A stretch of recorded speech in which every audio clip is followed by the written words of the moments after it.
Ada seorang hamba Allah ni, tahu tak, dia datang jumpa saya. Dia orang Singapura. Dia jumpa saya, dia kata, "Ustazah, saya masa muda dulu saya buat macam-macam dekat mak saya. Saya sebab orang ni pakai niqab, pakai baiklah berubah.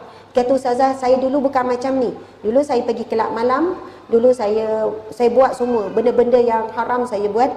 Mak saya sepak terajang. Mak saya maki hamun, keluar perkataan keji semua. Sepak terajang, saya pukul mak saya, Ustazah." Menangis-nangis dia cerita. Saya pukul mak saya. Lepas tu saya tak sempat. Ada yang tanya ni tak sempat berubah, mak saya dah meninggal dunia. Macam mana, Ustazah? Saya dah tak sempat nak dapat redha mak saya. Mak dah meninggal. Mak meninggal dalam keadaan tak redha pada saya. Saya tak sempat nak minta maaf dengan dia. Saya tak sempat berubah jadi baik pun. Orang yang macam ni lagi takut hidup dia. Sebab redha Allah terletak pada redha seorang ibu. Dan saya tak pernah dapat redha seorang ibu. Mak saya meninggal dalam keadaan saya tengah jahat macam tu. Saya sebenarnya bila dengar cerita dia, saya pun dalam hati, ya Allah, kenapa teruk sangat. Buat dekat mak, sepak terajang. Ambil penyapu, boleh pukul. Maki hamun. Saya kata, saya tak tahu kenapa saya teruk sangat dulu. Bila mak saya tegur, saya pergi kelab malam apa, saya balik, saya pukul dia, saya maki hamun dia dan sebagainya. Allahu Akbar. Tapi hari yang saya jumpa dia, dia dah lengkap pakai, menutup aurat dengan sempurna.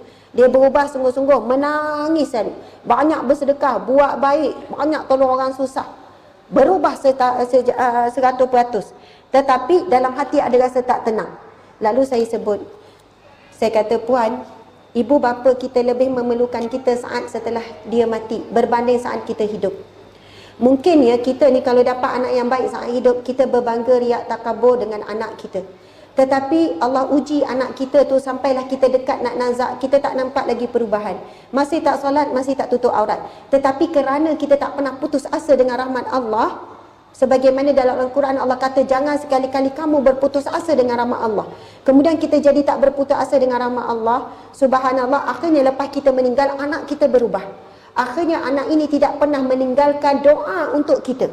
Belum tentu anak yang baik, ramai mana anak hari ini baik, tapi sebulan memang doa, tapi lama-lama sebulan sekali. Lama-lama lagi jarang dia berdoa untuk kita. Nak dapat anak yang boleh berdoa setiap waktu solat bukan mudah. Nak dapat anak sedekah Al-Fatihah setiap hari bukan mudah. Nak dapat anak baca Yasin setiap hari bukan mudah. Rupanya anak yang berhutang dengan ibu ni rasa bersalah, setiap hari boleh baca Yasin untuk ibu dia. Orang yang saya jumpa tak sempat ibu berubah ni, Ustazah, sekarang setiap hari saya tak pernah miss baca Yasin untuk ibu saya. Asbab dia rasa bersalah sangat kepada ibu tu. Jadi subhanallah, ibu-ibu bapa sekalian, jangan kita rasa kita boleh tumpang anak kita yang baik sebab ia lebih tumpang dunia. Mungkin kita nampak anak yang kita tak boleh tumpang di bahagian dunia, itulah anak yang kita boleh tumpang untuk bahagian akhirat kita. Subhanallah. Kalau saya sendiri, bila time buat sesuatu baik pada ibu, ataupun beri sesuatu yang baik, ataupun masuk duit sikit, berapalah kan, Allahu Akbar, ada masalah selesai. Kalau masa tu ada ujian apa-apa, tiba-tiba ujian jadi ringan. Dan datang rezeki yang tak disangka-sangka, Masya Allah, yang tak disangka-sangka, yang sangat melampau. Melampau pula saya sebut, minta maaf ya, yang sangat luar biasa. Masuk bukan banyak pun, mak ada sikit ni, mak kita pun suka, subhanallah. Menggembirakan hati seorang ibu, Allah akan menggembirakan hati kita berkali ganda. Walaupun tak nampak hari ni, kita tak tahu yang kita gembira hari ni. Kadang-kadang yang kita gembira sangat ni, asbab yang kita gembirakan orang 10 tahun yang lepas, yang kita sendiri dah lupa. Mungkin rezeki yang tak disangka-sangka kita dapat hari ni, mungkin cerita yang 15 tahun lepas yang pernah kita beri pada orang sedekah. Jadi hari ini jangan meremehkan walaupun sedekah itu sikit. Sedekah tengok ada guard, bagi sikit. Guard sekolah, guard jaga mana-mana, cik, ni buat minum air. Jangan sebut sedekah, orang tak suka. Sebut saya belanja makan tengah hari, dia seronok lah. Jumpa cleaner masjid, cleaner surau, lagi kita kena bagi. Cleaner R&R, jumpalah. Duit, dalam beg duit, pastikan sentiasa ada duit kecil.